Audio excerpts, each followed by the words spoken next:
আহত হয়েছেন। চট্টগ্রামে প্রভাবশালী মহল কর্তৃক নিজ পৈতৃক জায়গা জোরপূর্বক দখল এবং সেখানে অবৈধ স্থাপনা নির্মাণের অভিযোগ এনেছেন শেখ মোহাম্মদ রফিকুল ইসলাম বাবুল নামের এক ব্যক্তি। আজ চট্টগ্রাম প্রেস ক্লাবের এস রহমান হলে আয়োজিত এক সংবাদ সম্মেলনে তিনি দাবি করেন খুলশী থানাধীন মডার্ন হাউজিং সোসাইটি এলাকার তার পৈতৃক সূত্রে মালিকানাধীন প্রায় ৩৪ কাঠা জমি দীর্ঘদিন ধরে একটি প্রভাবশালী মহল অবৈধভাবে দখল করে আসছে।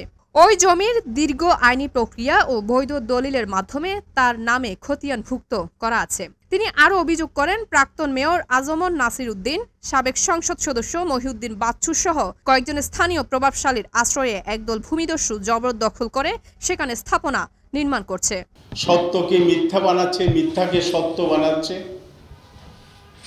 এই অবস্থায় তারা আমার জায়গা এখানে প্রায় ৫০-৬০ জন দখল করে আছে। আমি গত ১৪ তারিখ সকালবেলা আমি সার্ভেয়ার নিয়ে, এর আগে আমি তারা বিদ্যুতের কানেকশন নিয়েছে, গ্যাসের কানেকশন নিয়ে সব জায়গায় আমি চিঠি দিয়েছি যে আমার জায়গা আপনারা বিদ্যুতের কানেকশন দিয়েন না, গ্যাসের কানেকশন দিয়েন না।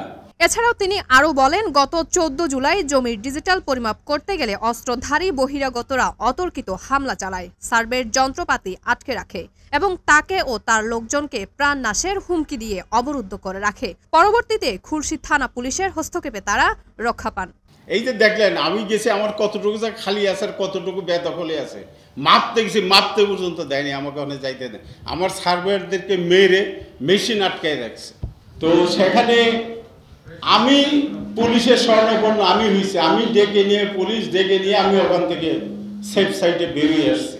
বাবলু এই ঘটনার দ্রুত তদন্ত ও দখলদারদের বিরুদ্ধে আইনানুগ ব্যবস্থা গ্রহণে প্রশাসনের হস্তক্ষেপ কামনা করেন। Desk report, CHUD news 24।